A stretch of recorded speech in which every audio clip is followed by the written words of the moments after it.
Hazfuzrum izgangzad nas ung yuri Hazfuzrum izgangzad nas ung yuri Hazfuzrum izgangzad nas ug yuri. So I am here again with is il was jef vusag is noa ua, our Saturnal Mage. And so what does she think of, what does she think that that Lazuvama chant means? Well, from the picture, it looks like you are summoning something. Like all of these, they're chants, you know, they're specific to this season. So, and well, so you find that the Saturday night, as we see here, okay, let me scroll up. It's just the picture of like a stick figure, like on top of what could be interpreted symbolically as maybe Baphomet or an upside down star, even. That's what gives that impression. Well, symbols are kind of open for things. Hold on, where's the? Yeah, I don't really know. That's just my. So we'll get to that when it comes. But 2:56 p.m. on November 7th, 2020, we arrive at, you know, the cross quarter. So the nearest night to the cross quarter starts the Celtic New Year, and it's known as Samhain, spelled Samhain, probably from the Samskrita or some other such language like that, which basically the gathering. So it's sort of given to the new year as it is. So, well, I have questions that I ask. There's three. There's the solar question. Towards what is better motivation needed? And the lunar question is, how is simplicity the path, a path to joy? So that's. Is that a question for me, or? Yes, these are questions for you. Okay. Perhaps. Well, with simplicity, you don't get confused as much. You aren't probably deceived as often. You know, less information to process is going to be more relaxing for your brain, especially if you're like neurotypical or not even. So basically, if you're a human with a brain, it's going to be more easy. There's actually some study done on like something mostly known as, oh, what's it called? It's like when you have too many things to choose from, your brain actually gets really stressed, and there's a term for this. It's like if you're at, say, Walmart or some store or whatever, for legal purposes, any store, and it's like selection. It's like selection overload. It's actually a term known as overchoice. It's like a choice overload, can actually cause something like cognitive impairment. So people have a difficult time making a decision with faced with many options. So by simplifying your life, you get to avoid all of that. That's psychological process. And I mentioned in this program, the sacred date is always encoded in these seasonal names. Yeah, So So the date, I'm looking up a calendar on my computer right now that I accidentally closed out on. so that's So- why I choose the well, this seasonal question. The lunar one is always of a list. Not terribly dogmatic, but it's from another book I have. I don't have all the books. So the date that you're speaking of is, you said November 7th? November 7th, the night of this November 7th. So this program should be up Okay. before all this goes down. So I'm looking at a PDF file that has a few pages on types of holidays. And I'm just wanting to run down to it and see if there's anything listed for that day. Okay, here we go. It's well, the neo-pagans ignore history and say, oh well, the Christians invented Halloween to compete. So they kind of ignore the fact that the ancients celebrated the cross quarters. So that's something that's going on there. Well, there's no November 7th on this one. I'm actually looking at a calendar based Well, on as I said, satanic occult. Okay, well, here's one that actually, okay, let me,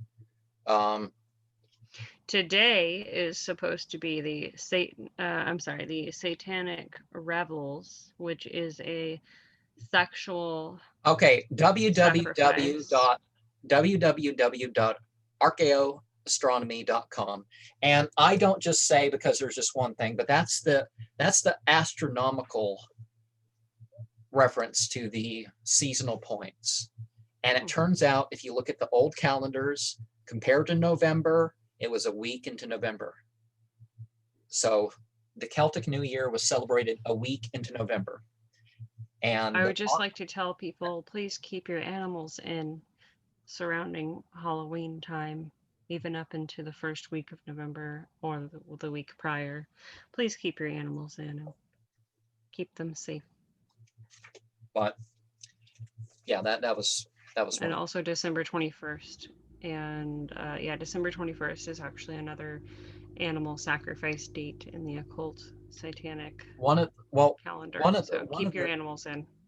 One of the things about that is some of the most dangerous people in Satanism are people who used to be Christian and think that they have to kill their family and all this stuff just to be a Satanist and go off and do it. The people who don't actually, there's churches that will teach people that, and some of their members will leave the church and feel like they have to do anything from go to the bathroom on their Bible to actually kill and molest people because, you know, obviously, well, Christianity's not the answer for me, so I have to do this. And people literally have communicated with me asking, you know, do I really have to kill my family? And I'm like, and to that extent, people have literally said stuff like that. Of course, the answer is no. Of course, the answer to suicide and all sorts of other stuff is that I would give is no. But you know,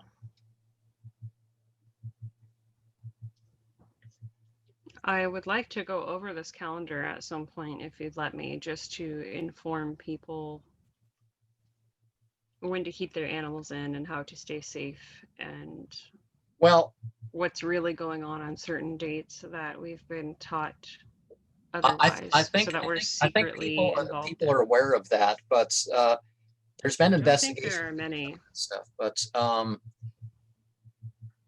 there is what is Anton Susander LaVey says that, well, you know, that the thing about even though Halloween is a Christian holiday, well, the Christians, all this stuff that's biblical that a Christian would never, a biblical Christian would never do, a conservative Christian would never do, but Halloween is not a Christian holiday. It is very much so pagan.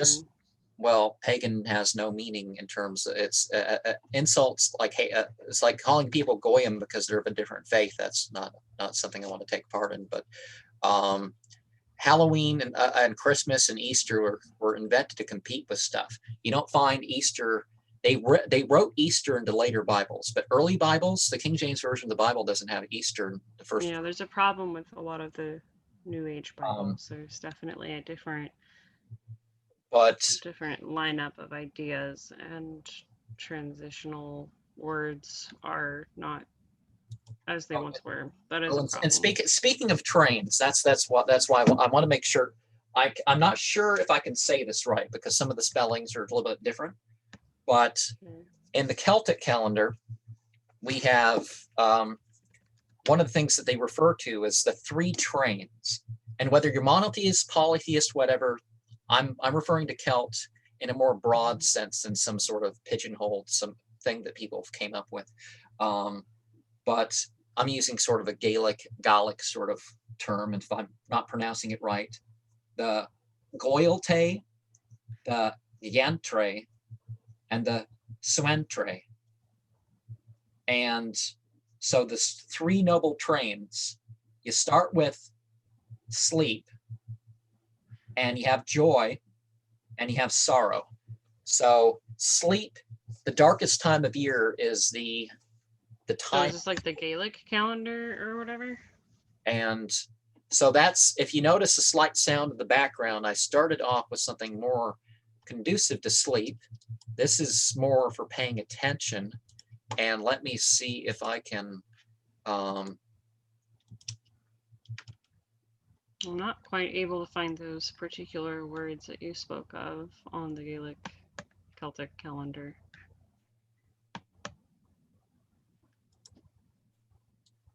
no, that's not right. Let me see. 92. Okay, I think that's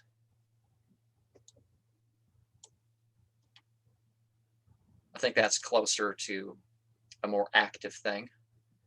But I don't think you shared anything in regards to thoughts about the solar question. Did you say anything about the solar question? No, I'm not sure what Towards that is. towards what is better motivation needed? Say that again. Towards what is better motivation needed? Willingness to have an open mind, to not be so quick to simply repeat everything you've been programmed to repeat, to think for oneself in general. And something to bring things a little clarity that some people may not get is, I have this whole pile of books and some other books that could have been said to be influences into what we're talking about here, and what I'm going to do. I go outside my outlines here. So this is just the base of what I've decided to start with.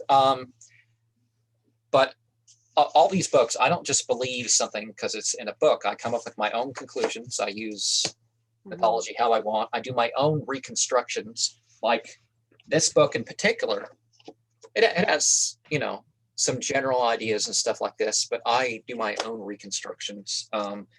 I consider the actual accuracy about some of what's being said. And obviously, I'm not going to change my religion every week just to do a show or something. That's ridiculous. And you can't see it too well, but you saw it earlier. Orange is sort of the color of the season. I'm going to do a poem, and you're going to say your thoughts on the little first poem here. But Okay. these pointed hats. Do you know the story of where the whole pointed hat thing comes from, aside from punishing children? Well, personally, like I know what you're talking about because you've showed me before, but for all the viewers, they probably can't see that at all except for the orange ring. Hold it up towards over your white book. Oh, hey. Yeah, there you go. Okay, so like the little witch hats. Oh, and it has the colors. One of the great things that back when there was a reasonable amount of Halloween sales is that you could find black and purple and orange stuff, and I didn't really find anything except makeup this year. And I'm like, toxic makeup, I'll pass. Yeah, Hairspray with chemicals, I don't even know what it's going to do. I'm going to pass. But yeah. So my colors of the seasons, which I've reasoned out before, the darkest time of year, black. and on one side orange and the other side purple. And this hat is great for that. But the pointed hats, aside from like punishing children and some Like a scary dunce story cap. that people- Yeah, they remind me of like if I go back in time, you know, I'm thinking more like dunce caps or gnome hats, witch hats, so some of the oldest peasantry wear. I don't know. some of the oldest variation. There's some pretty warm conical hats, but some of the this harkens back to the time where the sun and the moon and their patterns and all sorts of stuff like that would be encoded. So astronomical information would be encoded on a hat that a chief priest or priestess or something would wear. And this is what the thing harkens to. And oh, I guess I'll do something silly and you'll see me wear it.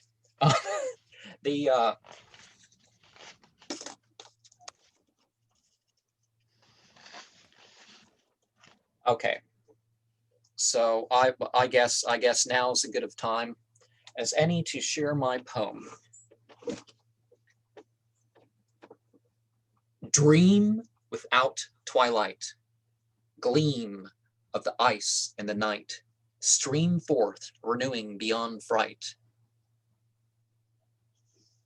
Bram, a welcoming orange. Black, purple, green, yellow, white, red, and blue light.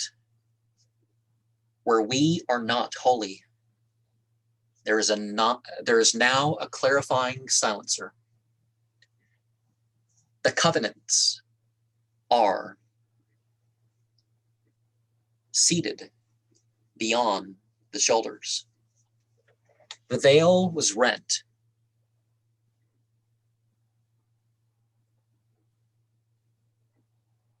Brow shooting, migrating, preparing for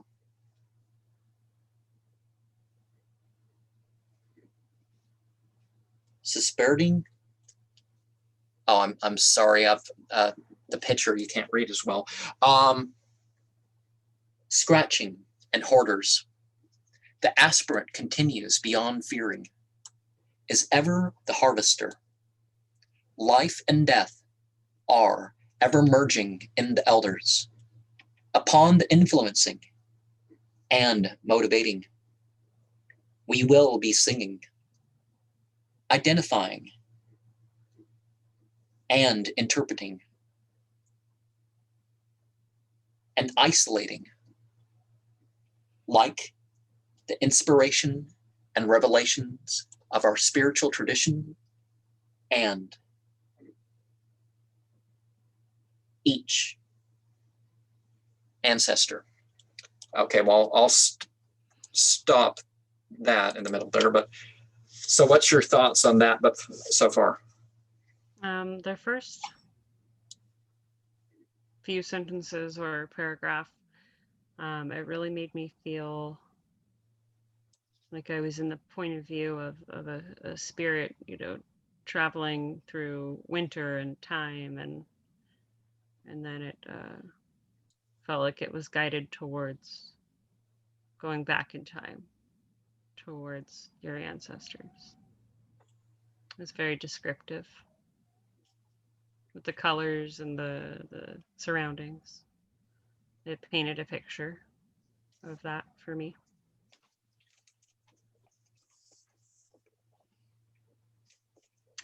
And yeah. So the last part here, I've been seeing a lot of stuff about about soul contracts and all that stuff recently. So towards the ionic paradigm shift, each devotion, initiation, and revelation, something we must carefully choose. Red and black light merge as we open this nexion. Upon the hendecagram, it is not a sin if we so choose. Infiltrate and do what you need to not lose. We embrace what we can use. That makes me feel like it's good advice on how to survive through any of the passing times of living on Earth. You have to do what you have to do to survive, and usually there's a system in play, and sometimes we have to manipulate that system in order to survive. And so in that, and the last bit here is encoded sort of what this symbol sort of means to me. Is okay. We have our play. It's in the Kabbalah and Islam uses this language too. There's a talk about the 4 created realms. So we have, I'll just use the Arabic. You have the Janut, the fire being realm, the. Oh yeah, we've talked about this before, haven't we? And is there clay? So the clay beings is the other one, and the one. And I believe the Christian Bible talks about that as well to some degree. The ones. And then there are songs about how humans are made from the clay. Do you think that pertains to this realm, or? So I mean more than the material. I mean our spiritual too. That's what it means. But so that's the thing. And I'm going to probably, if I do this outside, I'm probably going to weather pending, of course. I'm probably going to take out some of the coffee. I have coffee that I'm going to spread about in around the symbol, I guess. But anyways, and then there's the light beings, the unfallen. They're genderless beings. They have no choice, but they're God's loyal angels. Gabriel, Raphael, all that. So, one's too many of any of these for any of us to know all the names and species and stuff. But I would like to go to that cemetery park that I'll soon have on a channel. It's a very peaceful yet strange place. So perhaps when you go outside, we can arrange for me to be outside as well. Anyway. I can probably figure out how to get this on my phone and move it back and forth or something. It's difficult. These phones nowadays, I'll have to start you with like 16 gigabytes that you can do what you want, and they fill themselves up with information tracking you, recording all your information. You made all these phone calls and all this stuff, and they're I actually don't have service on this anymore because of those breaches of privacy, is what I'll call them, because that's what they are.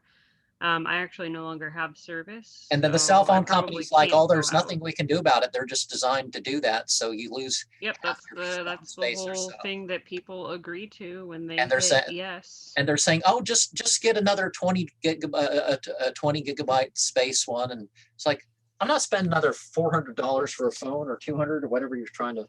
The most I've ever spent on a phone was $79. Usually when you get a package and you got service for a couple years or something, you get a pretty good phone.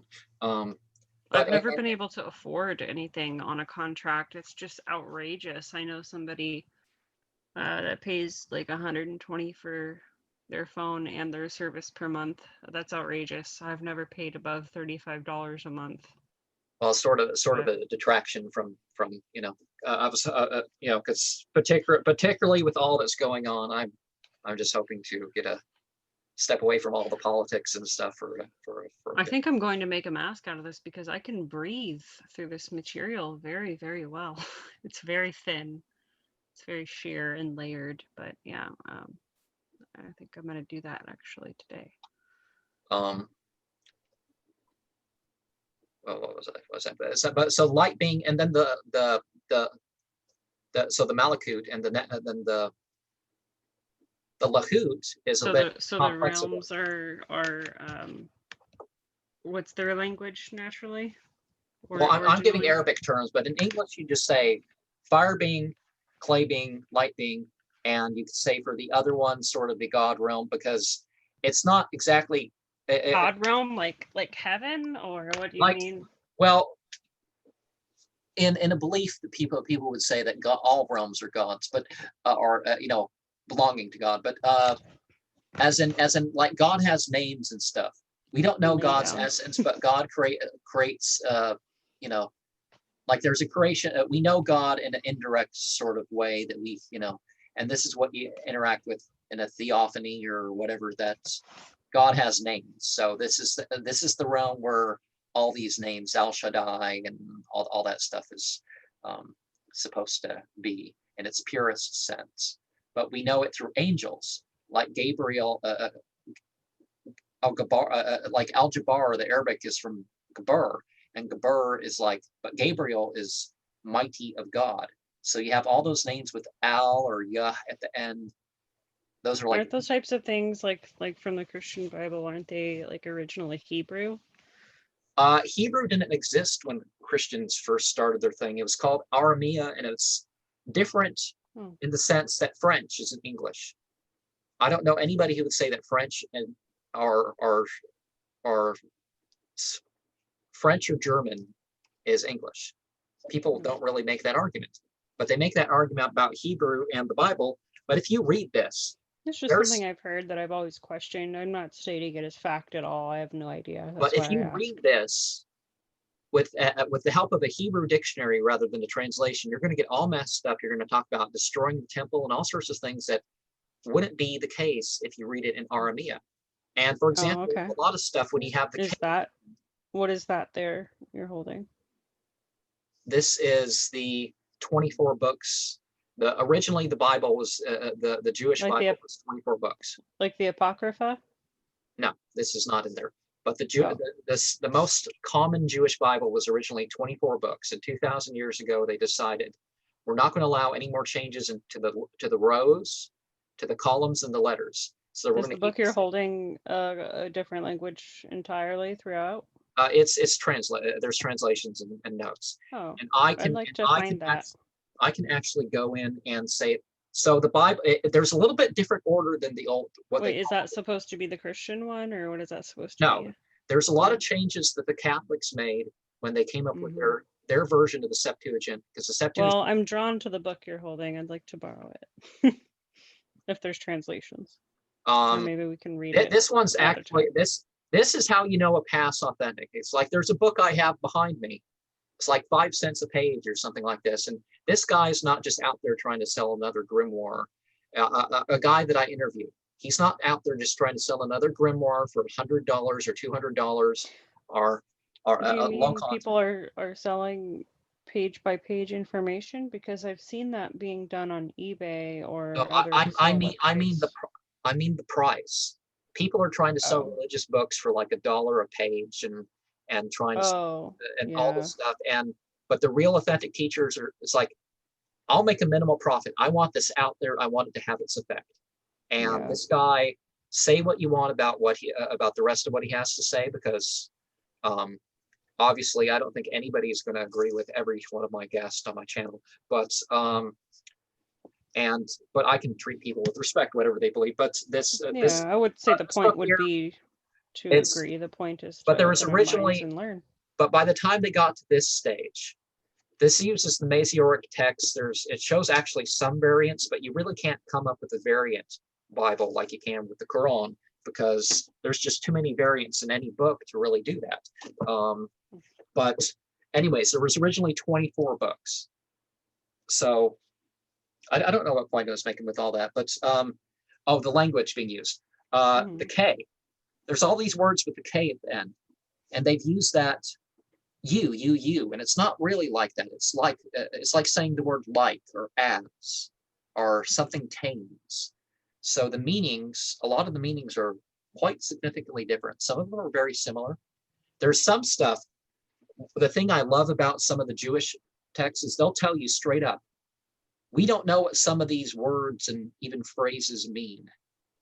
We have some Greek text or something like that that has a version of it, but we don't know if that's actually the translation. So we can't verify firsthand.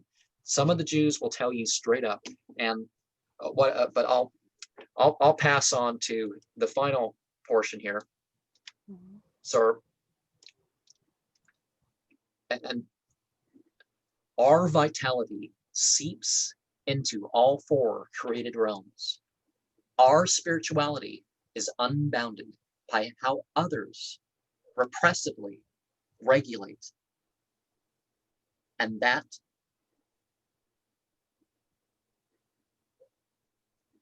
how will take the helm.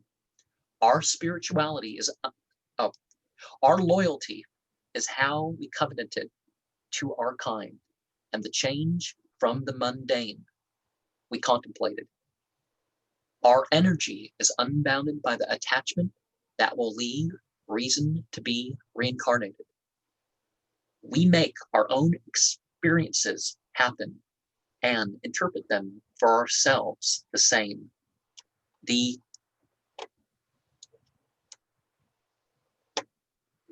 infernal leads and courses to enlightenment, destruction. I mean, I agree to an extent because of I can't quite read the one part. We broke all external and internal ties of falsehood to call on that beyond names. Okay. And I'm sorry to my audience. This will be clearer when I actually do this. So this is the first time going over this out loud, I think. I would say I agree to an extent, because of how people are able, I mean, we've been gifted from God the gift of free will, and then perception is definitely key in how we experience life as well. That's kind of just what I took from that personally. So what I meant earlier when I said soul contracts is that a lot of people think that there's like some spiritual pact or something they made once and they're like doomed to be stuck in it and all this other stuff. And that's not, whether you call it repentance, taking on a new path, whatever the deal is,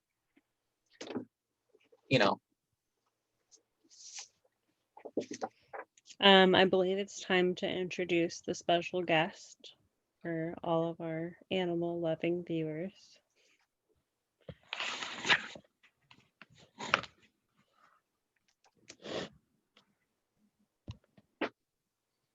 We have a chunk here. She's 8 years old. And she's a beauty queen. That is all.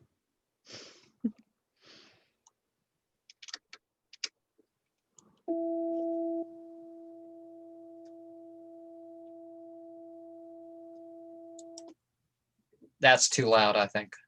Yeah, that sounded like a monotone hum or something.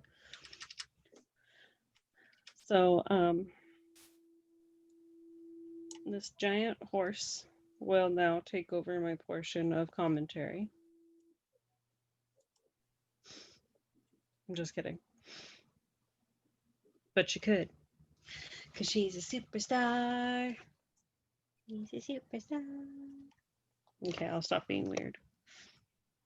Well, she's a good old girl, that girl. She's a good old horse. Oh, yeah. That's more agreeable, right?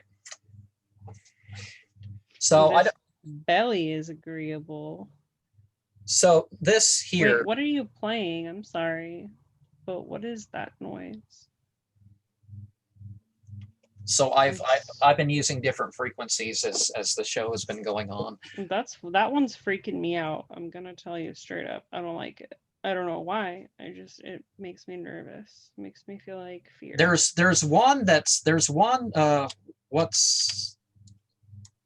is sort of the attention one. Let me see. There's one that sounds like Space Odyssey or something. I honestly don't really want to be subjected to these right now because I don't know what effects they'll have on me, and I'm very sensitive. Whatever I didn't notice in the beginning was probably most agreeable. This here? I don't hear anything, so sure. So Mary hears it. I mentioned reincarnation, and I'm not saying that people one of the issues is whether you believe in it or not, sort of the goal of pretty much every path that mentions it, whether it's early Christianity or what we call Hinduism or Buddhism or Yezidism or whatever, is the point is, except for Satanism, some forms of Satanism and New Age things where you're in control of your incarnations and that sort of thing, that, oh, I want to be reincarnated here and there, so this is my will and it will happen. I think it's an entertaining thought, but we essentially don't have any control over that. So, but here is the idea that you're breaking free. You're breaking free of these soul contracts and other and attachments of other sorts that may bind you to matter. That you're there's a reason that you have to. We all think about stuff we're going to do, right? That's one reason why people. It's like, but there's always going to be stuff I'm going to want to do, so I want another life to go do it, right? You're breaking free from all that stuff. So that's the idea. That whether it's hell, reincarnating's hell, or that sort of thing, or whatever the deal is, you're breaking free, or whether it doesn't exist at all, you're trying to break free from that need, from that bondage. I personally don't think I believe in reincarnation. Like I said, it's an entertaining idea, but I personally don't believe in that. I've heard all sorts. I don't know whether I've probably heard of thousands of accounts. Like, I think there's probably that many of the Buddha alone. And I'm not convinced that it's necessary in any case I've ever heard of to explain it that way. The true meaning of yoga and tantra is another thing that I've hinted at. Yoga, identity and connecting. I've weaved both of these into this thing. And you can see, hold on, let me see if I can get my hand closer to the thing. You can see that. So the left-hand path and the right-hand path is the forming an identity and making a connection to something other than yourself. And from the outside, it basically looks the same. They're basically the same type of thing. And feel free at any moment to share some more of your idea or something. I'm just listening. And as I said, this is a text about how a Westerner would do it, with sort of the same type of mythological area that the Bible mentions. And I guess I really can't show his pictures and stuff, but a lot of it's. I think yoga has a lot more than is taught. I think it's not just stretching it. If you're just it's definitely a spiritual activity, maybe even ritualistic. Why people aren't properly informed before doing it at a studio or something. Well, look at what's being said. Look at all this stuff that people. Sure. I'm not. The most popular form of yoga is sun worship, and you have all these people claiming all sorts of different religions, and they don't care. They're just bending over and twisting and all sorts of stuff, saying these things that they don't even know what means. I have to pause. Okay, well, I was thinking. Okay, so basically, yeah, being in charge of your own spiritual life. This is one of the things that this is about. As well as, I will interject and say that I spent many years trying to do that. However, things only felt right and made sense when I realized that God is in control of that. Or he is the creator. And, well, one of the things that I have talked about, some of it's, there's social orders talked about in here, Golden Dawn and Rosicrucians and Sufis and Kabbalists and all sorts of stuff. But I'm not well versed on any of that. I remember hearing references of the Golden Dawn when it comes to evil doing of certain political parties, but that's the extent. Oh, what's his name? What's his name in his fight with the E.A. Koetting and all that stuff? I think he's like. I don't really think he's less sinister than E.A. Koetting if people are trying to make the head of the Golden Dawn and his wife are the good ones, and I don't think of it in those. I don't know who that is, but I would probably disagree based on the information I have. personal thing. Well, I'm saying that it's not that these white light warriors aren't so innocent is my point.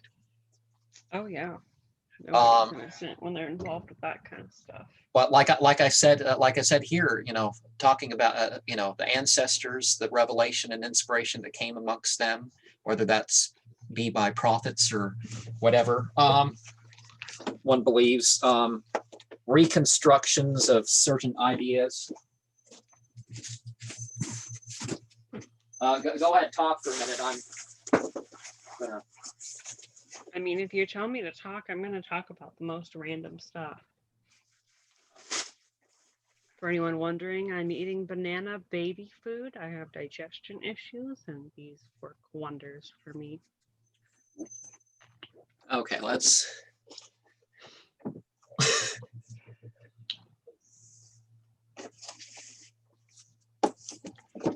And with all these things, whether you follow something that's already been repeated or your own, keeping a spiritual record of what you've read and listened to that has spiritual reference, that can help some people. I'm really dreams when they come about. I should. Some people may not do this, but feel free to take notes in books that, I've thought of something else this might mean. I'll write it in the margins here. And this book has been taped together so many times. But okay. So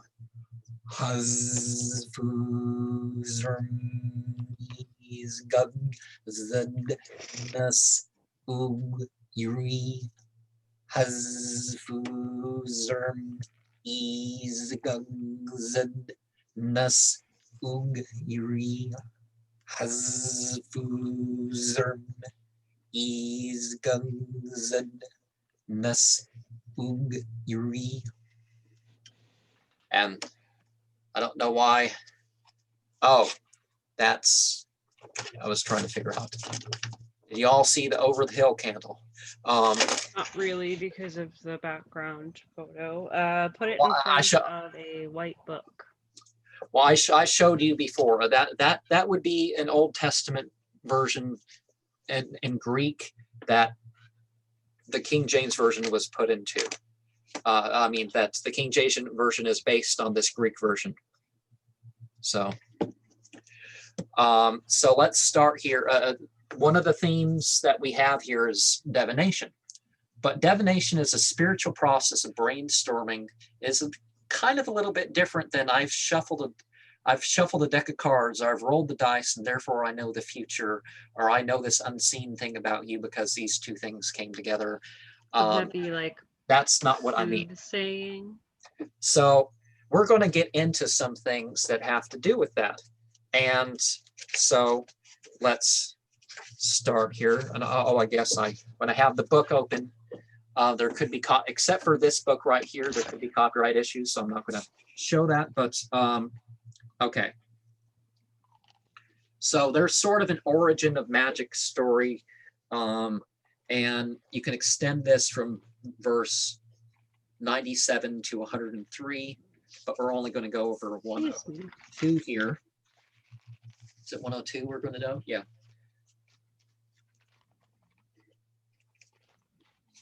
Let me make sure this one doesn't have the right start. Watampa.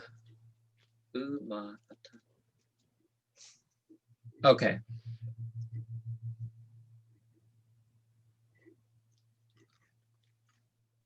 Say no, nothing. And accept what the devils tell of Solomon's kingdom. Not that Solomon was an unbeliever. It is the devils who are unbelievers. They teach men witchcraft and that which was revealed to the angels, Harut and Marut in Babylon. Yet they never instruct man without saying to him beforehand, we've been sent to tempt you. Don't renounce your faith. Or, this is just a temptation. This is telling you what temptation is. Don't, Right. And don't be deceived that this won't all matter in the end. Or from these two, they learn a charm which can create discord between can even create discord between husband and wife. although they can harm none except with what they learn, except by God's permission.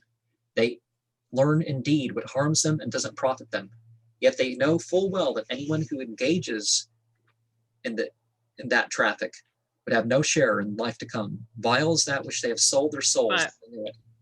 But I want to stress, it's not too late to change your ways. You can repent and you can completely rebuke all of that out. And that's honestly possibly more better to God than anything, because it shows real proof of you choosing him over Satan. So it's not too late to clean up your life, get rid of, certain items in your house that you would use for rituals, whatnot. Get rid of all that stuff, throw it out, get rid of it. If they embraced the faith and kept from evil, far better for them would have been God's reward if they but knew it. So this word here, the ancient Egyptians had two variations of this word, seher. And get rid of your Ouija boards, get rid of, inviting evil into your life, essentially. Well, Ouija boards are kind of like, it sounds crazy.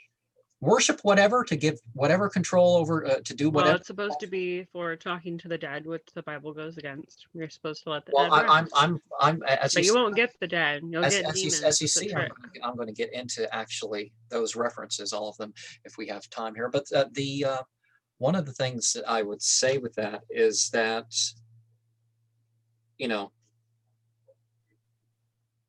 I was saying this word here. It makes it very clear you're dealing with the fire beings, and the fire beings are the fallen angels. They're the beings that include like the Nephilim. It's yes, but that's a kind of misunderstood term. Yeah. The fire, I'm not really sure. the fire beings, they're they all made a bad decision at some point. But that doesn't mean they're demons forever, but certainly the ones that are going to accept worship from human beings are obviously the demons. These gods and goddesses, as they would be called by a lot of cultures, But people are doing this for worldly benefit.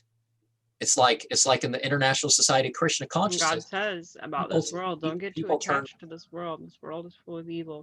People turn to the they turn to worshiping these different forces in nature and all this stuff because they want things here. Are they concerned about what's doing right when they're doing this? That's the whole point about this verse, right, is they're not doing it for their eternal state. They're not. It wasn't Solomon that disbelieved. It wasn't, So the next verse here, we have sent you to proclaim the truth and to give a warning.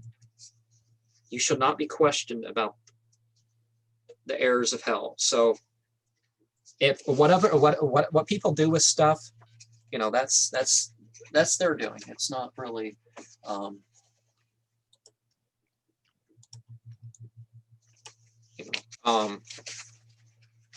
because people act like people are accountable. You have to have a new heart given to you from God by seeking God, to be able to have ears that hear and eyes that see and mouths that speak this type of thing that can be understood. If you've been hearing about this is wrong, it offends you, or you can't get the point, you don't quite even understand, that's when you go to God and you seek him and you say, hey, I allow you into my mind, my heart, my body, my soul. I want to know you. That's at the point where if you truly want to know what all this is and why it's being said, or if it starts to pertain to things that are making sense in your head suddenly, it's more the time than ever to seek knowledge out. But don't be deceived by all this new age deception. Go straight to God. Go straight to the source. Talk to God. Well, there's one of the things about the whole new age thing is it's always the same stuff. The same stuff for thousands of years, tens of thousands. Over and over in different ways, just to keep deceiving people. Because people start with a little something, and then they kind of it goes off somewhere else. And this can It's like the history of cults, you know, it makes you want to feel connected, or it makes you feel special. It makes you feel like, ooh, you're finally understood. Like that's how you know it's deception, because it's not supposed to be about you. It's about the interconnectedness of everything that God has created. When you feel connected to God, you'll know. it's like But what, when what you feel like happens what someone's happens with connecting the to you, that's not good. what happens with It isn't God. it's like what happens with people like the Satanic Bible or any New Age scriptures, like, oh, it wasn't that this is reforming me and trying to make me, it's just like, oh, this is the sort of stuff I say, and I totally agree with all this, rather than this is reforming me or something. Just like if you're confused and things are like, oh, I don't know, this, that. But the number one trick you can do is say, does this cause me confusion? Does this cause me fear? Does this cause me an uneasy feeling, confusion at all? Because God promises he'll never cause you confusion or fear. Okay. You know who does that? It ain't God. It's the other one. That's one little trick. Like if it causes you confusion, it ain't from God. You also have to learn to be patient with God. Okay, I thought I was going to share something, but okay, this next one here, don't allow.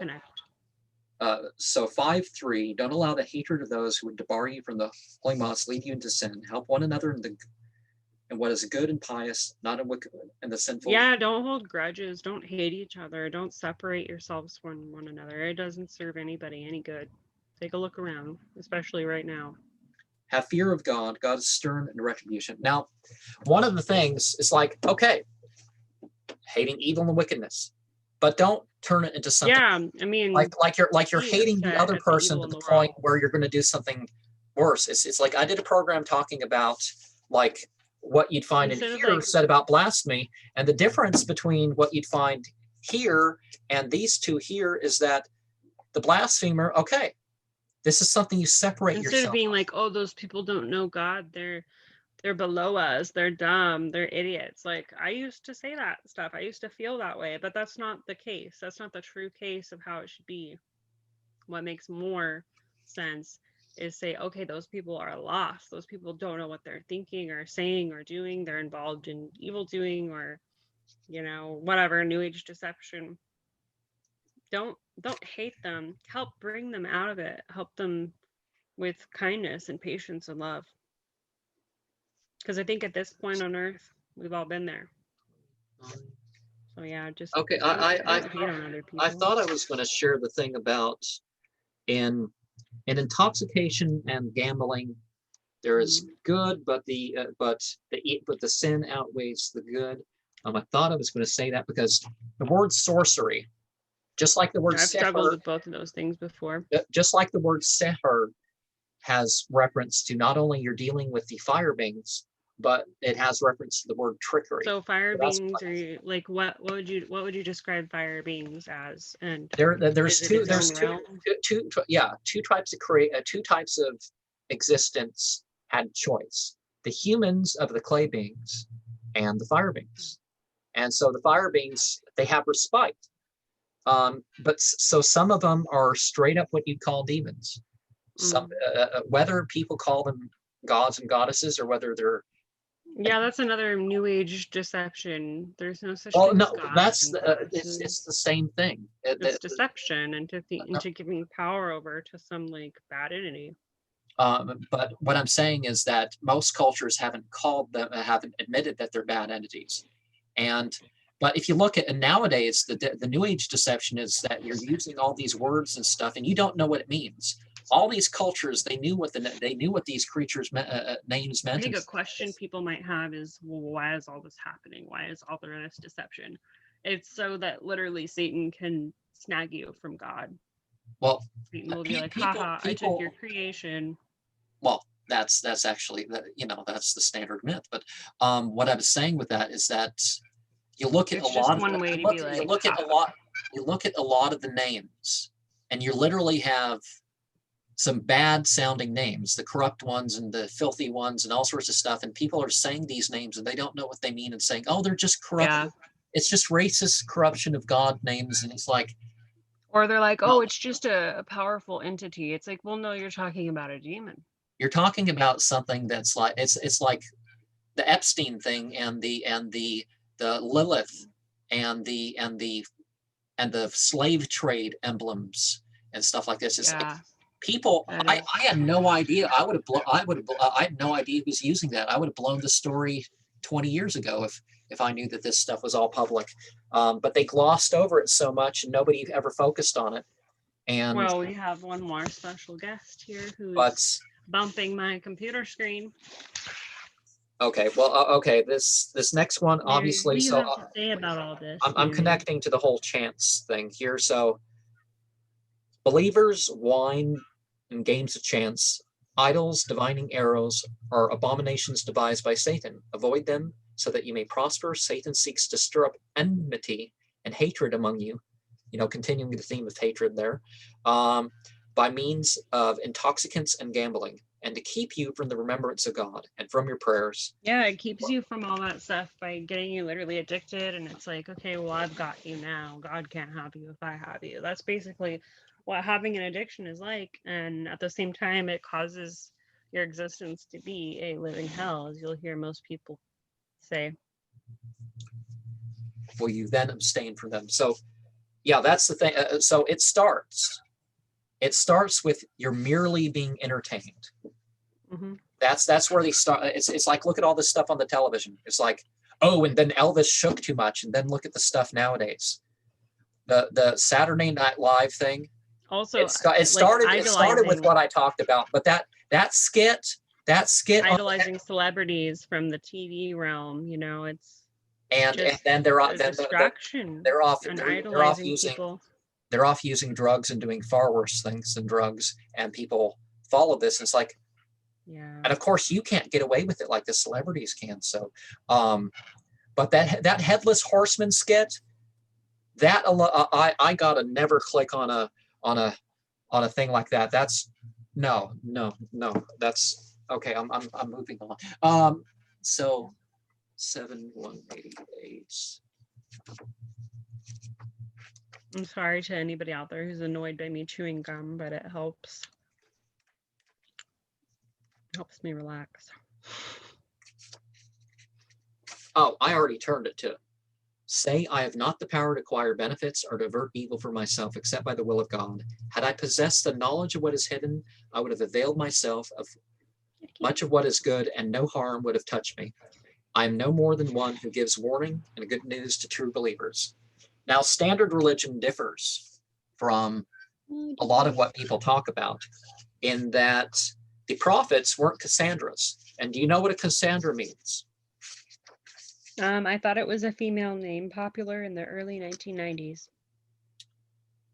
Why did I just sound like Alexa? No, I don't know. I have known people to be named. They pick these devices. They pick particular tones. They use certain frequencies. They use certain musical notes to have a certain effect. Oh yes, that's another thing someone reminded me of the other day. Well, you can literally play C sharp from heaven. next Well, to he was the beehives angel of music.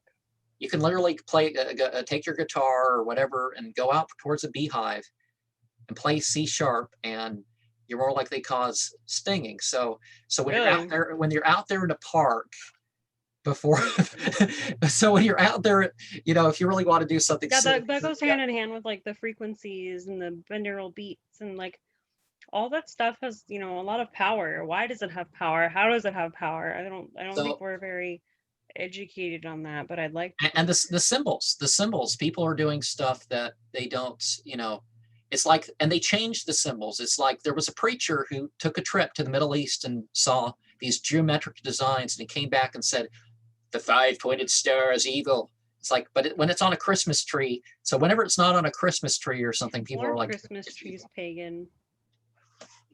Like they're not truly. I don't know. There's like none of the. I'm just trying to know. I've done a program on this before. Well, what do you think about people who want to celebrate Christmas and are under the guise of, oh, it's celebrating Jesus? I would like to point out that nowhere in the Christian Bible does it say to celebrate birthdays. In fact, that's a satanic thing. But we are why it's satanic. Celebrate deaths. You know why birthdays and death days are a satanic thing? I'm not sure about it all. It's just Well, something as that I've been putting I've together, I'm really not sure, people but I'd like to gloss know. people gloss over and sort of obscure uh, the reference to some of this stuff. But the I Yazidi, basically want to the find out, Yazidi, and I want other people to find out, how can we properly celebrate Jesus or the birth of Jesus or whatnot? Is they're not Christmas coming out even for really that? they're not coming out for a while. But one of the old names of religion was Mazda Yasnahe, and that meant that all your songs, all your praise, all your celebrations are for God. Mhm. So Yeah, I would like there were that. no birthday celebrations, no national holidays. All these things that you were doing were straight up for God. You may mention the ancestors or whatever, but you don't. But it's supposed to be only in worship of God. So I that think a good example of that is like St. Valentine's Day. First of all, nobody calls it St. Valentine's Day. It's just Valentine's Day now. But St. Valentine, is supposed to be this, what, Celtic saint or something well, who murdered a bunch of there's all snakes sorts of or there's all whatever. sorts of things, but on the 14th of February, thereabouts, there was a holiday among the people, the Hindu race. Now, there was no one religion of the Hindu race ever, as far as we know, but called Valentine's Day. And basically, once a year, the women beat the men with rolling pin. Basically, it was the day where women got away with being abusers, but the rest of the year, they they tended to let the men abuse the women. Well, why would anybody So want to abuse somebody? Like, that's the messed up. Well, the hopefully it would teach people that what, you cheated your on wife me last year. Bang, your bang, wife bang. is your wife is going to go out there with a rolling pin and whack you and whack you good. So if you mistreat her and she survives, she's coming back around again. And if she doesn't survive, you're going to probably get That taken just out. sounds like, Not messed up. hell. It's Uh, like somebody said, like, as an example of hell, somebody once said, hell is a place where we have to constantly cause others to suffer in order to relieve our pain. That sounds like that. That sounds like hell. But if you choose to remove yourself from all that and turn to God, literally be like, for an example, like, how can God help somebody? How can God help people learn how to forgive, learn how to unconditionally love? It's all out there. It's all out there. It takes a lot for your head to wrap around it, especially if you've been programmed here on earth all your life, like most people, some more than others, but we have it is very possible five to more on call this out to side. God in So your time let's. of need. And then also remember to give thanks. Don't just turn to God when you need something. Be appreciative and grateful and thankful in all of your happy, joyous times too. As you see, we have some more here. So if I'm cutting it short, we're trying to. So we have deck. Oh wait, we have guarded. We have decked the heavens with constellations and made them lovely to behold. We guarded them from every cursed devil. Eavesdroppers are pursued by fiery comets. Now, that's not saying that comets coming down and shooting stars and all that stuff, but it doesn't have its physical Oh, reality. you just made me remember part of my dream last night. In my dream, I was looking up at the stars and I caught a glimpse of a shooting star and I followed it. And in my head, in my dream, I remembered to recite the little poem, like the shooting star poem. Like, what is it even? It's like, I wish I may, I wish I might. I don't know. Yeah, But I people would said pick something like that in stars my first. dream. But one of the things that happens is that trying to listen to the angels and stuff, there are demons that go up and try to listen to stuff, and then they bring information down, and they usually kind of mess with that information a little bit, but sometimes so you don't know how accurate what these beings are Their bringing. main job, Satan's main goal, is to deceive. Yeah. So some of there's some pretty profound stuff that these things tell that they've heard, but what about all that other stuff? And then the soothsayer himself throws in his own little stuff. It's like Nostradamus. If you read Nostradamus, it's just so vague that it's going to come true eventually. Yeah. He read I all sorts of mean, books to be expert at this, and this is one I of it. was intrigued by Nostradamus when I was like 13 or 14, and I rented every book from the local library, and I don't know what became of it. It was just interesting. I've always been interested in like philosophy type stuff. Does that fall under philosophy? I don't know. Well, But ever since a young using age. philosophy is a method of making conclusions, you could say. It's not Yeah. really. Or theoretical So again, prophecy. we deck the lower heaven with constellations and guard against rebellious devils so that they may not listen in on those on high. Meteors are hurled at them from every side and then driven away. They're consigned to eternal scourge. Eavesdroppers are pursued by fiery comets. And I'm going to say something you may find. Ha Shathan. It says this 13 times in What's that mean? Tanakh. The Torah, the books that eventually became the New Testament. It means I it have a the lot to learn. I don't know. the continual scourge. People say it's a misspelling. There's a lot of stuff in the, particularly when you say the Torah. What is that? the Tanakh, Torah, Nebiim, Ketubim. So But I mean, what prophets' writings. Am I saying that right? Is it Hebrew? What is it? No, it's not Hebrew. It's Aramea. It's the language. Okay, It's right. the pre. How do you spell Aramea for people and myself? Aramaya. You'll find this is actually what they called their language during the time of Jesus. This is what the language was called. Nobody called it Hebrew. So the Torah, the Torah, Nebiim. So if you spoke Aramaya, where are you from? So the Northeast Africa. Northeast Africa. The particular. So like near Egypt, or yeah, next to Egypt.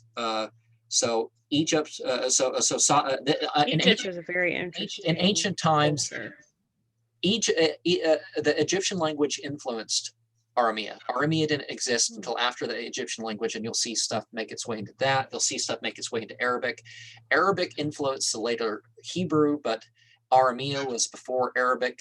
But anyways, it's not really that sort of thing. But so the continual scourge, rather than the adversary, the Bible, the Jewish Bible calls the devil the continual scourge. So that relates that verse right there.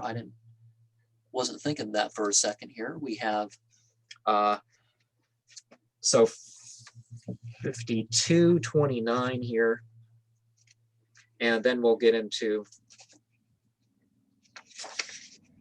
So I'll read these in Aramea, Greek, and Arabic, and then I'll respond to my own out there in the dark or whatever, or I have a moonlight that I'm going to use. 52:29. I had a moonlight that you would have loved, but I gave it away. It's an LED. I have this LED light here. Can you see the box? Well, you got your background picture. It's extremely hard for one to tell what you're showing or anything. Okay, hold on. Let me just take it off.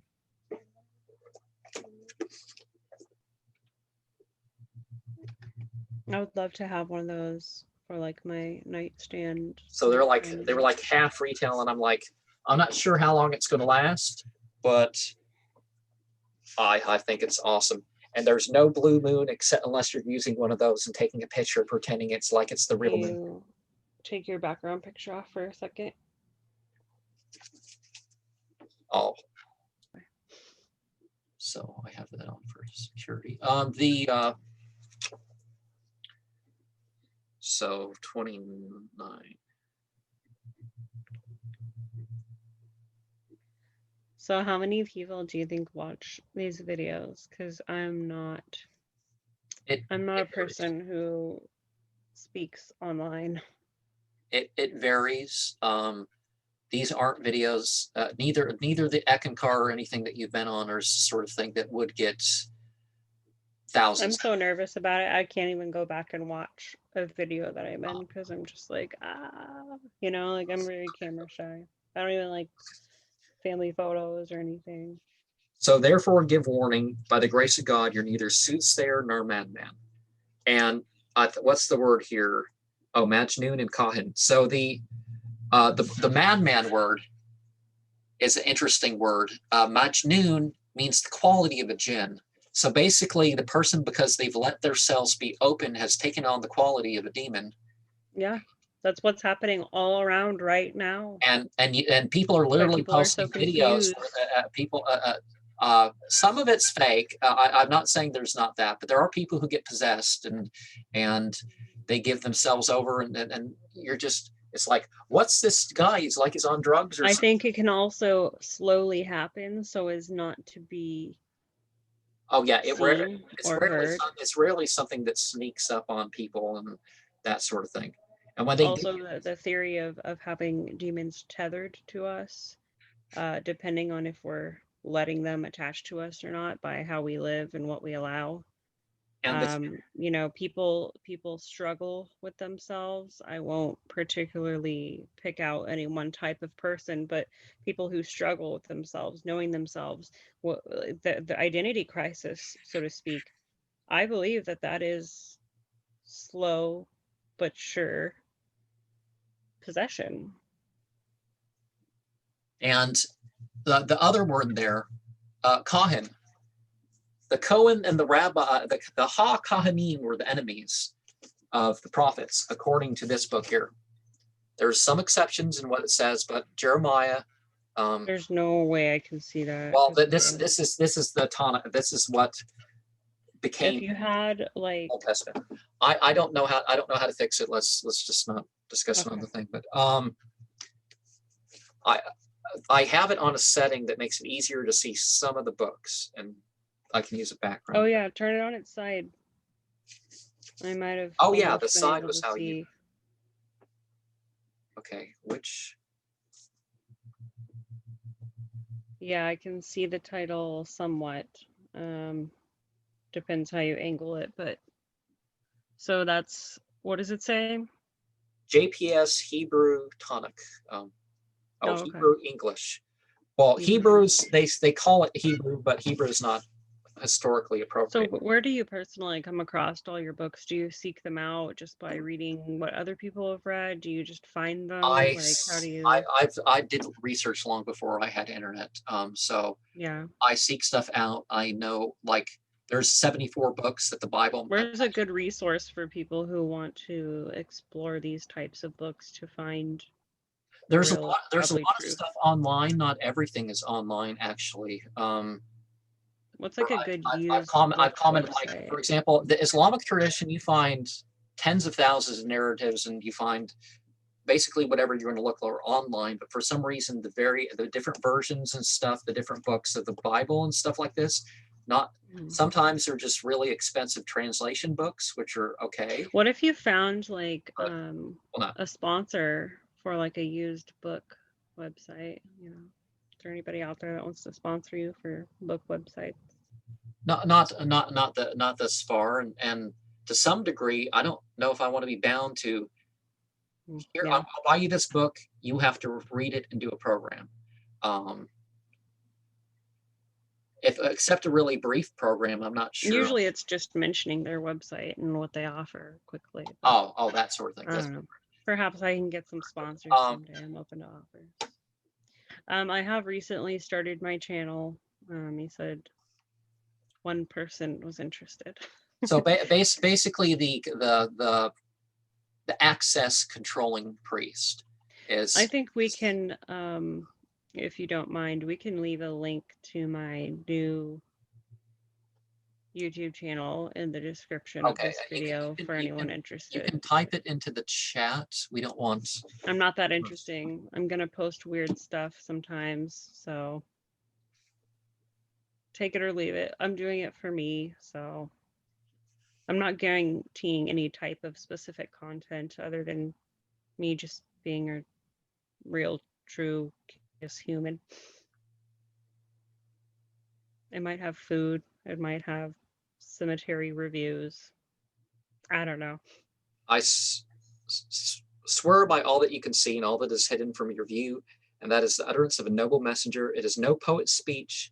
Scant is your faith. It is no soothsayer's divination. How little can you reflect this revelation from the Lord of the universe? So there's difference between the revelations, you could say. And I know there's a lot of misconception about Revelation, and I am myself included in that. Probably because of how it's been, you know, perceived. And it's like how people talk about the Bible, like God basically just let these people write what they want. Yeah, people had their choice, but I don't think that that's not really revelation, and that's not really inspiration. Is inspiration in its older root, it's a spiritual process. So to be a prophet, it's not that you're a philosopher or something. You have a spiritual connection. And inspiration is not revelation. You get the words and the forms exactly, and you're just conveying it. Inspiration is you're giving a general idea, and you're trusted with that general idea by whatever entity you're looking at. And a last one before we switch into here, 9. I would like to share. If I could I say this one, and then I'll put this one book up, and then we'll switch further here. We made our way to the high heaven and found it filled with mighty wardens and fiery comets. We set eavesdropping, but eavesdroppers find flaming darts and wait for them. We cannot tell if this bodes evil to those who dwell on earth, or if their Lord intends to guide them. And so it's said that there's sort of a change. Is that interesting? Like what you said, like I started to perceive bits and pieces, but it sounded so intriguing. I almost would want to ask that you read it again. Is that okay? Basically, there were spirits, and they had opportunity to listen to the heavenly host and that sort of thing. Yeah. Well, it described something along being somewhere, like the first sentence, being somewhere where there are comets in heaven. Oh. Is it talking about like the top of the firmament, like space, like top of the? Yeah, they went throughout the physical universe, or they went to the skies and all this, and tried to listen to try to figure out where the hosts of angels were, and try to listen to them and all that stuff. And they're like, so stuff happens, and fire banks. Physically possible to find like where God is or angels are, or do you think it's like an entirely different realm and we can't get there until our souls are departed from here? If we say that there is a God that created the 4 realms, then the realms are created. So God's not limited by them. So God would be omnipresent. Like we're limited, but God's not limited. Would that make sense? Time, space, and matter are creations. So God's like wherever. But that doesn't mean, like, for example, you go one place and God's there, and God's not another place. I also don't think we've ever been truthfully told how all of that works, time, space, etc. Perhaps we've even been given false information by the ones who want to keep and control us here. That is another possibility, theory. Hence all my reference to here to the priestcraft. The Kahin is the one who controls the access. It's not just some regular word for priest here. It's a very specific thing. But like I say in my thing, being in control of your own spiritual life in terms of, hey, you now have the access. It's like marriage. Literally, if I ever get married, I will literally phone a couple people or a few people until I get at least a couple witnesses, and just have a marriage. Who knows? Yeah. So a woman decides to marry me. Yeah, I wouldn't want it like all these bridezilla shows and expensive parties and attire. It's about unification with another soul or spirit that you love so much. I can fulfill some promises, I personally would like to be married to someone, because not just anybody, but a particular someone, because of just how much I connect to them. And it was unlike any other connection I've ever had. Deeply, deeply love them, would do anything for them. So that's what marriage is supposed to be about. It's not supposed to be about, money or finances or you remember my painting I had. Lovers and soulmates were all on the same card. Is that Now, soulmates can be separate from that. It can be anybody that works together for a spiritual purpose, but marriage, yeah, okay, it's to legitimate babies, but no, actually, the word it goes beyond that. That's what so people of old age and stuff were to be married too. It wasn't, but nowadays people are like, it's just legitimate babies or for tax break when you have kids or something like that. Yeah, Like, it shouldn't be about all these like your government girlfriend yeah, God. like people are like, living with my girlfriend costs too much. If we get married, we can save it on taxes or so. That's not a marriage. No. It should not be about any of that. But things have been usurped. But oh crap. So well, Acts 16:16. We're getting so off topic, but that's yeah. fine.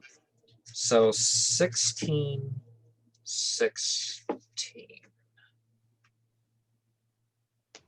And it came to pass as we were gone to prayer, a damsel certain having a spirit of Python met us. Spirit of a Python. And we gained much, brought to her masters by divining. Now, so basically, she joined the order.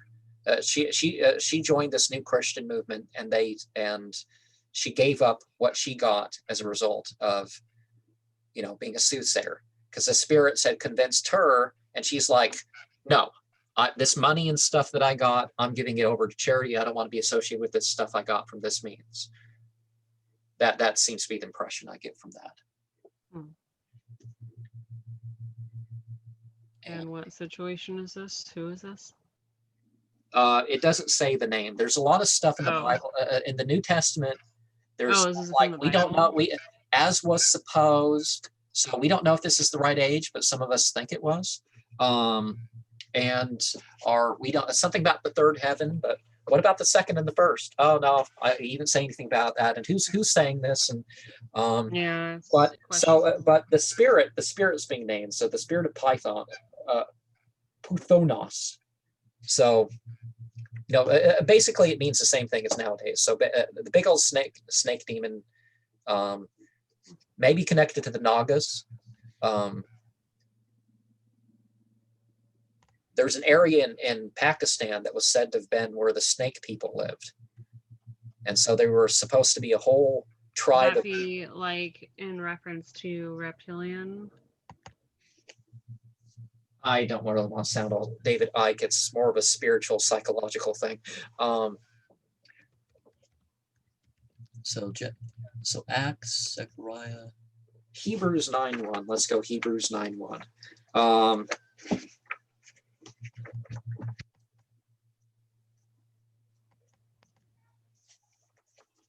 Sorry for the dead time, peoples, but normally when I would have these things, like I would have people over in Vancouver sometimes too, not too many. Sometimes I'd go on a day trip or something and do some seasonal thing that I've worked together some things, and these things would last for hours, and having a hot flash. Have indeed, therefore, also the first tabernacle ordinance is a service in a sanctuary, a world of one. Hebrews 9:1, is that it? Okay, I guess that is one. So thirsty. So a warning about spiritualizing the ceremonies, I guess, is what's being brought up there. For marriage or for what? No, well, the ceremonies for the we're talking the issue of divination, so we're going over the verses that have related. Can you give people a basic definition of that word, because it could pertain to a few different things. Just like astrology really means saying stuff with the stars, so it's not always worshiping the stars in one way or another. Divination is kind of like it's a spirit. So like being able to tell what's going to happen outside of God. Well, which doesn't divination, people usually, just like astrology, people usually think of it as false worship. Divination is usually thought of in those terms, but divination. The Bible does say do not get into that. It does say that. Well, I'm getting into some of that, but very specifically that type of thing, yeah. But spiritual brainstorming, you know, seek, ponder, and pray, as the Bible calls it. No, I'm not sure you can really make the absolute argument of that sort of thing. And there is astrological language in the Bible. So it's like divination. It's like a different system to figure out things, like to tell fortunes or interpret omens, or okay, from a sorcerer or a charmer or a medium or a necromancer, one who inquires of the dead. Yeah. It is considered an abomination to the Lord. Well, we're going over the actual verses one by one here, but calls it the practices of those nations being people on earth, I guess. Well, that's one of the differences you have if you read it in Aramea. Goyim comes from Guya, the one who's turned his back on God. So you're not saying this person's not the same faith as me. You're saying something far worse than just, oh, he doesn't consider himself a Jew. But that's a lot of what's being said. But so yeah, it's supposed to be you've turned What your about back. Leviticus 19:26? We're going to get into some. It says, "You shall not eat any flesh with the blood in it." So what does that mean? Like we're not supposed to eat in modern grocery stores and stuff, they let the blood stay in so there's more weight at the very least, and it's more colorful and stuff like that. Yeah. But what you want to do to reduce disease and all this other stuff, and honestly, so you think that's why it honestly, it's less painful for the animal if it's cut in a way where it's going to bleed out. If you figure out a way to kill an animal that's going to hold the blood, some of that's very cruel on the animal. That's why they electrocute the animals, is because they want more weight. The animal's going to lose weight by losing blood. So they're so sad. Oh my god. Okay. And it's not healthy. The meat isn't as healthy on the human if it has straight up blood in it. The higher the blood, a high blood content, because it's been allowed to coagulate inside rather than flowing out. That's why okay. Sorry, I asked. Not really though, because like I don't want to eat that anyway. We can get we could get more graphic, but we're going to leave that. So, 2 Peter here, 1, 3, and 4. Bless the God and the Father, our Lord Jesus Christ, who according to his great mercy begot as to a what does the word begot resurrection. Had a child, basically. So that's what it's claiming here, through the resurrection from among the dead, to an inheritance acceptable and undefiled and unfading, reserved in the heavens for us. So we're going to get our. I agree with the sort of general idea, the general spirit behind that of that. We're going to get what we're going to get. The connection's already been made with the dead. You don't have to per se call up the dead from the graves to talk to them and all that stuff. And I don't think you really do. That's one of the points, is that there's beings that may have known of this entity one way or another, or there's energy that there's beings that may hang out in the graveyard. They may not know anything about this person, but people show up, and some of it's straight up trickster spirit, some of it's not, but I think that's it New Testament wise. But we Acts and number okay. So let me put this. Well, I've got 2 pictures I'd like to share for anyone interested. Okay. They're about animals. I'm an animal lover. Recently, for the last 3 weeks or so, I had a spider as a pet. I found her outside. She was dying from starvation and cold. I brought her in. I got her a little $10 plastic tank, and I made her very cozy, and I fed her fresh crickets and flies, and she regained her strength back. But in her old age, because they naturally die after about a year, she finally passed. So this is a very detailed photo I have drew of her. Her name was Borlina Pumpkina. She was actually really sweet and cute. She had a lot of mannerisms that were just like, oh, you're so cute. She would like to lay upside down with her butt up in the air at night Okay. to hunt, I think. So replacing her tank, I found this fellow outside hibernating on my shovel handle, and I named him Oh, Robert. the symbol kind of does make you think of a spider hanging down from a thread or something. Yeah. And this is Robert. He's a very, very tiny land snail. He's about probably half an inch. He's translucent. He's adorable. I feed him spinach or lettuce every day, and he's a treasure. So yeah, I've been drawing all the little animals I've been taking care of so that I can remember them fondly when they pass. It is sad when they pass, but I get to know that they got a really good end of life care, and that we got to meet. So I'll be making a series of goblin-y art if anyone's interested. I'll be showing my arts and crafts on my other channel, stories that are placed in audio tracks with sound effects, and a small book to accompany it will both be sold together eventually soon when I have finished things. So if anyone's interested in that type of stuff, yeah. It'll be along the One lines one of the things that true people stories. people kind of miss about whether it's coming straight out the Bible or where it's coming from, the seasonal ceremony stuff tends to be based on something local, the plants and the animals and stuff that was available at a particular time. Like, I don't know what's going on here. You might have to edit out a fart. I'm just saying.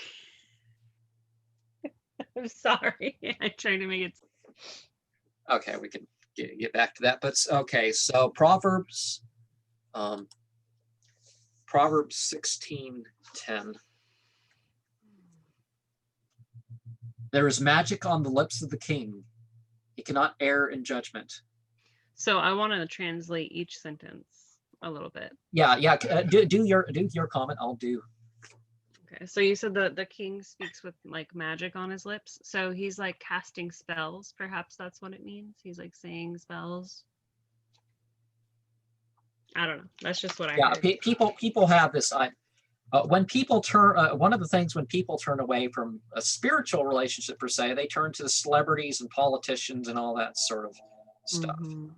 And they're like, oh, this person can't err and all this stuff. It's like, oh, he was such a good singer. He couldn't have molested all those kids. And Michael Jackson. Yeah, because his singing work totally is directly related to his sexual addictions, right? Yeah, this stuff has nothing to do with it. Or people think, oh, I just don't like this guy. It's like, well, sometimes people are at risk because of the sort of person they are otherwise. But you don't know if they've actually gone through with one thing because, the other thing. It's like some people think, oh, they're entitled all the time and they go around and somebody could say no. That one person says no, that could be rape. It's not that they fantasize about rape. It's just they go around expecting sex from people. And maybe they're drunk that time and they don't even notice the person saying no. I've heard that from people is that, okay, that's going a bit off topic, but yeah. But you can't tell. You can't tell unless you've, a witness to whatever pretty much most of the time. So 2 Kings 17:17. They consigned their sons and daughters to the fire. They practiced augury and divination and gave themselves over to what was displeasing to God as a noun and verb and vexed him. Now, I say God is a noun and a verb because that's what Yahweh means. Lord is not a proper translation. And I say that so many times on my videos, but I really want to get the point that they're not translating the name of God as a noun and verb correctly. But yeah, people will even give up their own families in one way or another for these cults that they're part of. Yeah, that's very sad. But I do believe it's because of the societal structure, you know, of for a long time now, how it's wrong, in my opinion, how the first thing a family does together at the beginning of each new dawn is separate. The kids go to school, the parents go to work. People should be spending quality time together and building a household together, not building a world separated, you know? Well, I was raised with this idea called family home evening. Rather than just zone out in front of the television in the evening or late afternoon, depending on the time of year or something, I guess, is you you get together and you know, you read scriptures aloud to each other, or you talk Yeah, actually spiritual things. communicate. Yeah. You know, something that's going to benefit you spiritually. You know, kind of Be joined it. careful. People need to be careful with themselves and their families and their children about what they choose to have as stimuli to stimulate themselves each day. Is it going to be the crap on television that you only stimulate yourself with and inform your beliefs and your mind and your life out of, or is it going to be your own passions, ideas, and families? You know, it should be the latter, obviously. But people don't realize that they get to choose their stimuli. It's not what's fed to them on their devices that show media. That's not the only option. You have the you know, the choice. You still have freedom of choice what your stimuli is. Don't let them feed you the bull crap and let you believe that's all there is. It's not. Ditch your cell phones. Switch to a flip phone if you absolutely need a cell phone. And if not, then use your computer for an hour or two a day, or if you work online, you know, that more, but get off of those cell phone devices. They're just brainwashing programs. So are TVs, basic television channels. The All the elders. shows nowadays are just evil in general, the meanings behind it. Now, if I did this myself, I probably would have been under half an hour. I don't know, but Well, I have to go soon anyway, so we can cut it short if you want. okay. You know, I just feel like I need to tell people things. yeah, If yeah. they're gonna watch and listen, then I I might as well understand. say I'm not trying to interrupt. Just interrupt. I'm just Oh, saying I that. know. Um, Usually I don't know what to say, you but know, I felt empowered. usually these things can be like back forth, and but if someone's saying that, you know, even a few hour program, sometimes people are like it. So but the Yeah, it elders, depends on the person.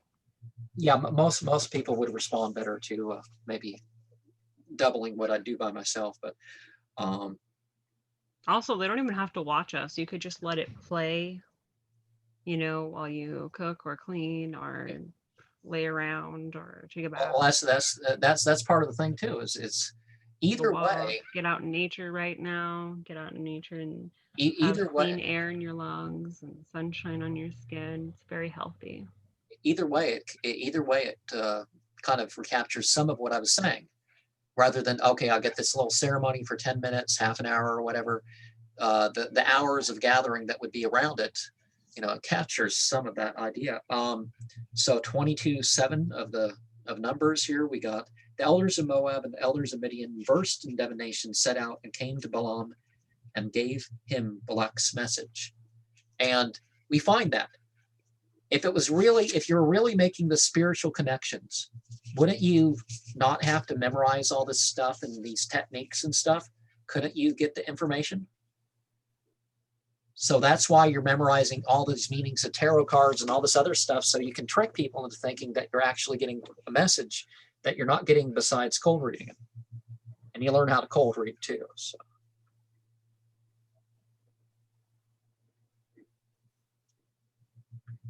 And 23:23.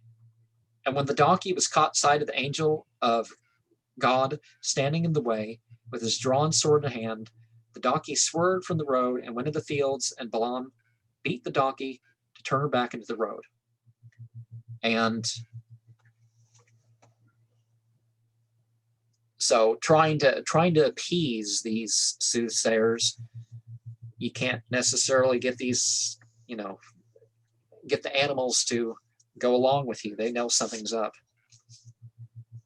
Yes, they do. When I am in pain, even though I'm silent about it, my animal babies lay on me and they try to heal me with their purrs and their vibes and their kisses.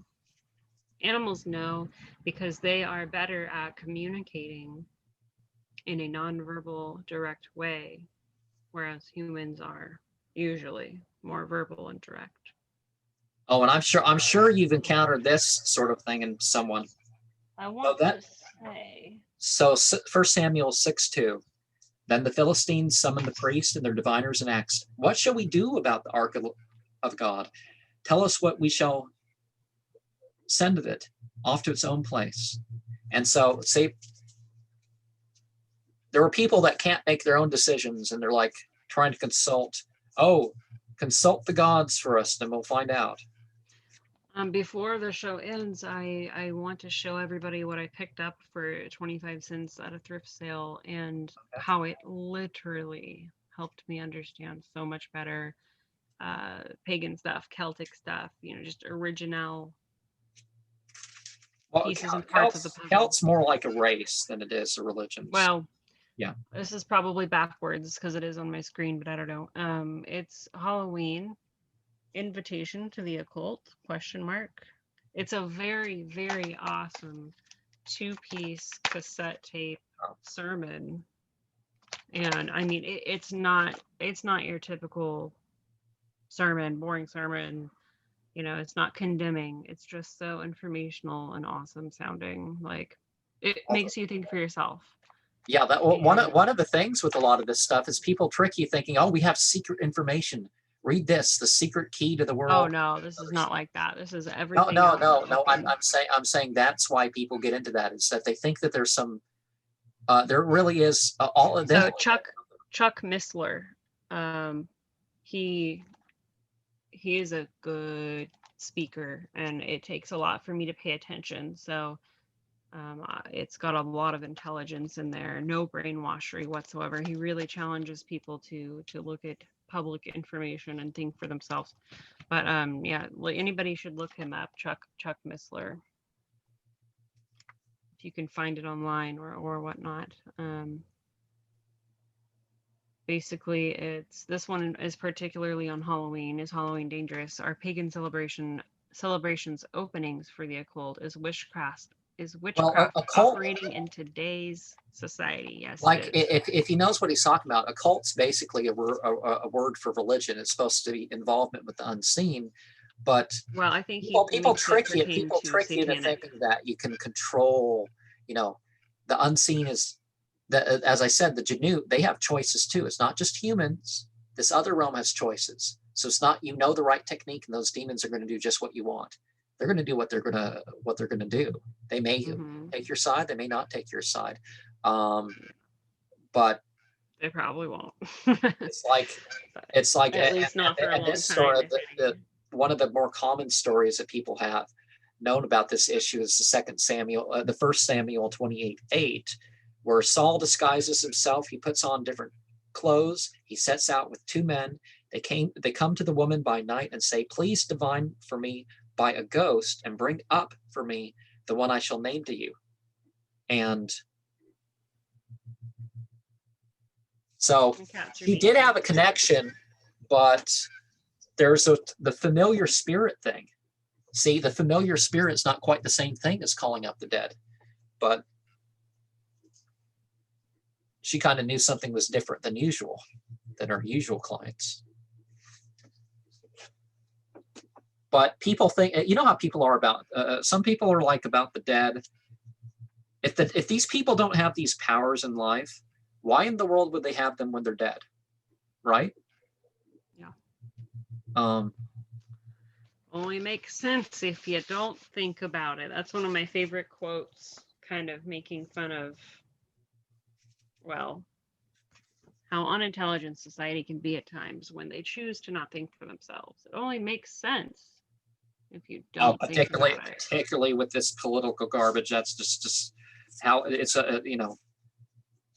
whatever party somebody's decided on, whatever they're going to convince them of later, it's like, are you kidding me? How can you fall for that? The agenda's probably going to be the same because it's literally a one world new world order happening. They might divide people to as means of a distraction, but the agenda Well, behind it all is always going to remember be the what same, to happened. take Remember what over. happened at the last of the. There's no audio. We don't know what happened. All we know is that after the election last 4 years ago, Obama, Hillary, and Trump all got together to talk. I'm not sure how long they talked or what, but it apparently was a thing. Well, I don't know if you've checked. I But they check weren't maybe really. twice a day lately. The numbers for JB is up to 264, so he's technically 6 away from winning, and DT is 214.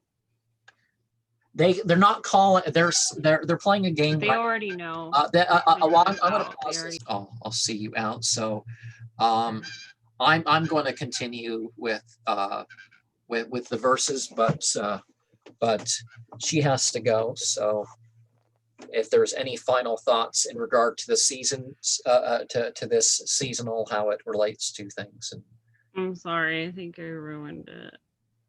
I paused all that political stuff, so don't. No, just now I farted. You don't have It to was really announce. big. You It don't was have. really big. So you're further. I'll just I'll say bye or whatever. Okay. So Okay, I'm I'll just leaving. let you go. Talk to you next time. So I'll continue on my own here. Isaiah 44:25.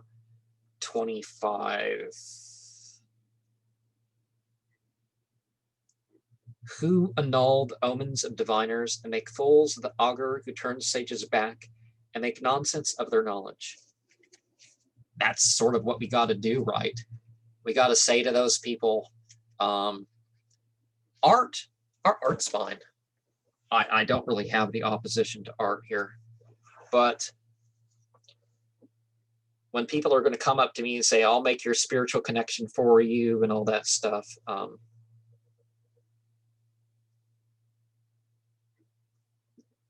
1414, I will match the most high. I'll mount the back of a cloud. I'll match the most high.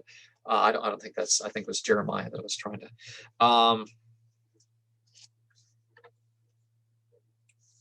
So in yourself, annul the authority of soothsayers over you. That's the point. Jeremiah 20. I'll start with 14:14 of Jeremiah. And there's Yirmiyah, um,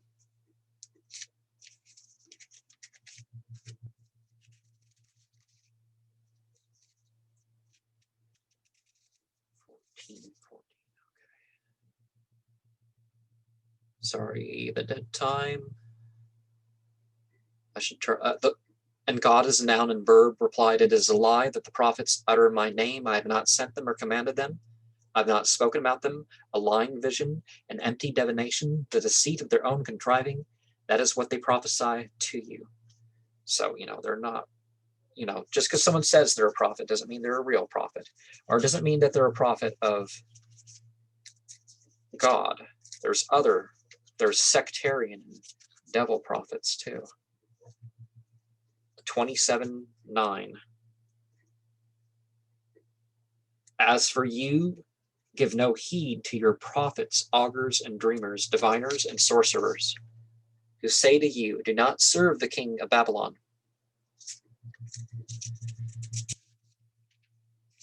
Judge your guidance that you receive for itself, right?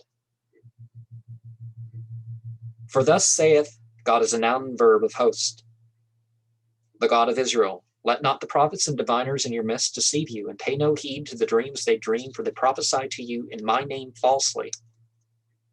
I did not send them, declares God as a noun and verb. Well, certainly a lot of that going on. Zechariah 10:2.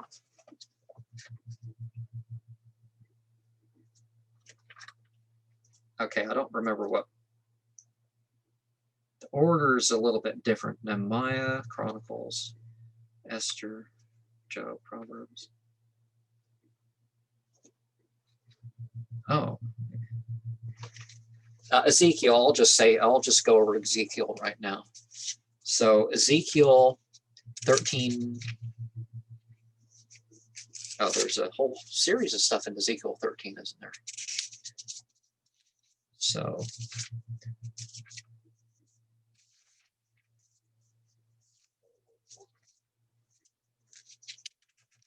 some of these verses are in different contexts. So 13:23.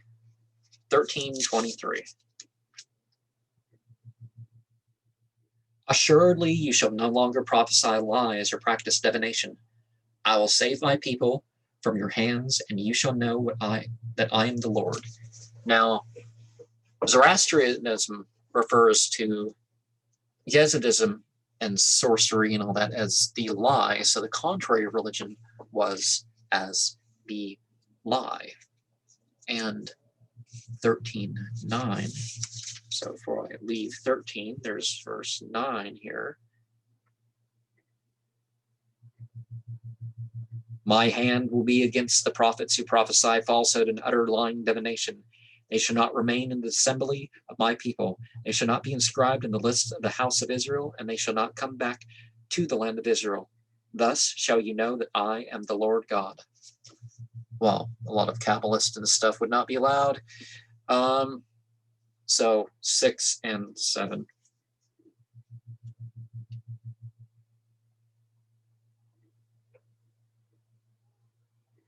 Oh, false. They prophesied falsehood and lying divination, said, declares the Lord. Well, a lot of preachers that do that one. When God is a noun and verb, did not send them, and they waited for their word to be fulfilled. Yeah, if you feel good in church or whatever, it doesn't mean that you're being called as a prophet, or that if you figure out the scripture is speaking to you or you get that impression, that doesn't mean that, that people are supposed to follow my interpretation and all that, to the point of, damnation if they don't, No, it was false visions you prophesied and lying divination you uttered, saying, declares the Lord, when I had not spoken. Totally the case there.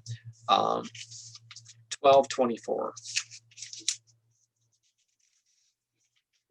A lot of people will use that to trick people, as they'll claim religious authority when they don't really know of anything like that. There shall no longer be any false visions or soothsaying divination in the house of Israel. So it's important to look at your dreams and all that, but there's wish fulfillment dreams. There's wish fulfillment's outer visions too. So be wary of some of that. 29.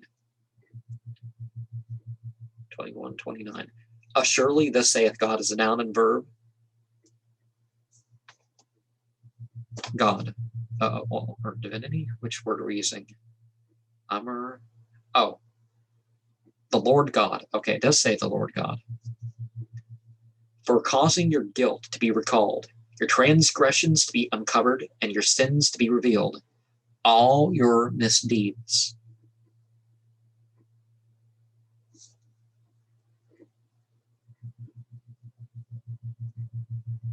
Because you have brought yourselves by mind, you shall be taken to task. And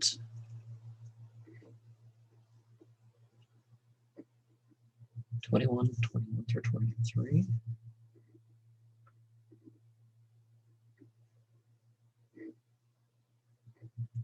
Be united, go to the right, turn to the left. Whether you are bound, I too will strike my hand against hand. And I will satisfy my fury upon you and have spoken to you.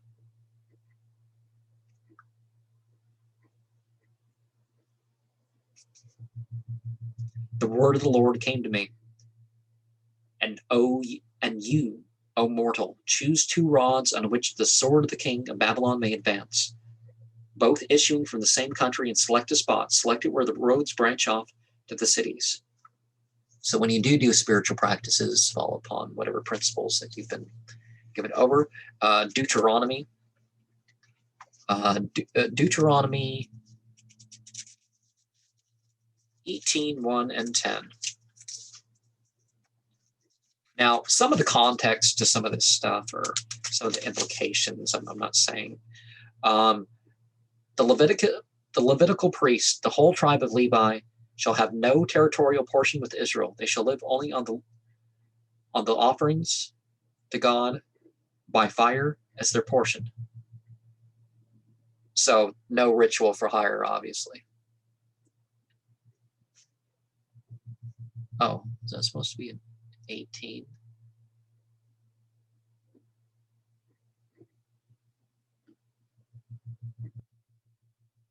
I will raise up a prophet for them from among their own people like yourself. I will put my words in his mouth, and he will speak to them all that I command them. So this spiritual learning process is not supposed to be just, what you've decided. But 10 and 11 of that chapter, let no one be found among you who consigns his son or daughter to the fire, or who is an augur, a soothsayer, a diviner, a sorcerer, one who casts spells, one who consults ghosts or familiar spirits, or one who inquires of the dead. Genesis 44:5.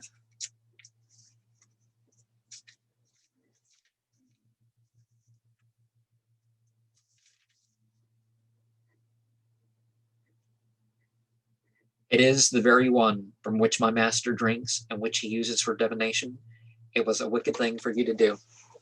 And I understand what Death or Saturnal Mage is saying there. That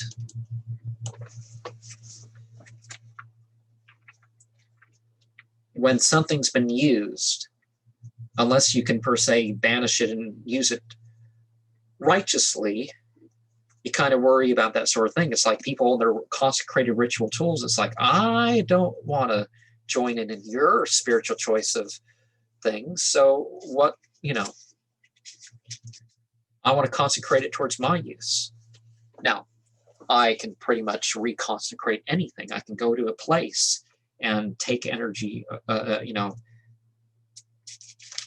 it towards my own spiritual purpose per se. That doesn't mean I can't wander off to a church and they're just gonna, no, we can't do it. This guy did this ritual and we can't, it doesn't work like that too. But 6 and 7 of chapter 3 of Micah.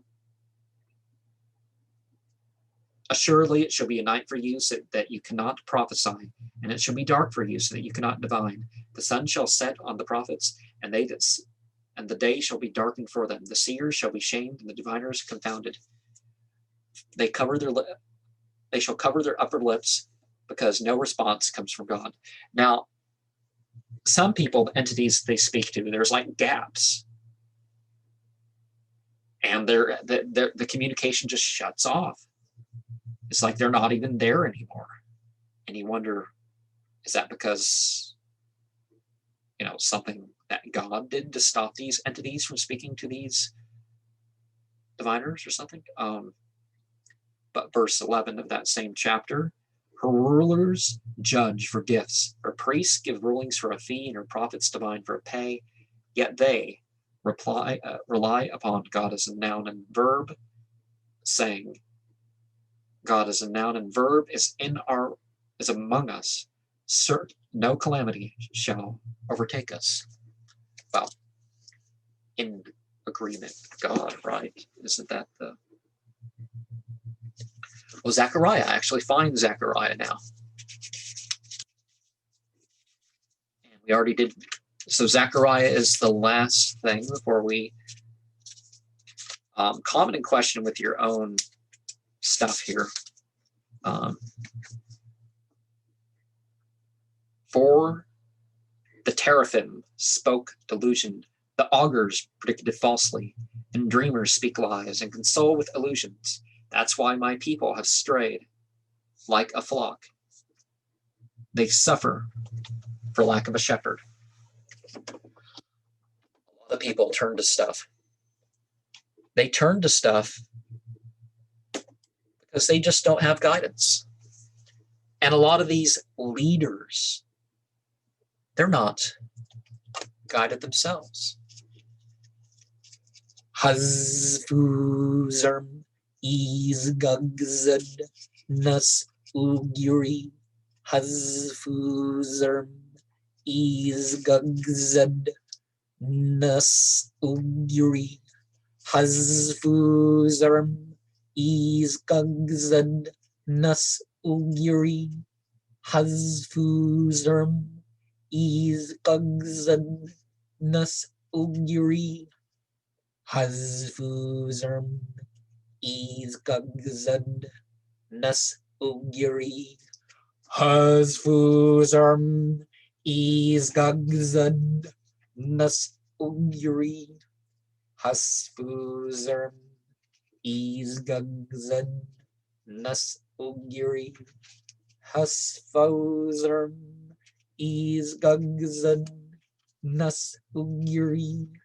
Hasfuzerm Izgagzed Nus Uguri Hasfuzerm Izgagzed Nus Uguri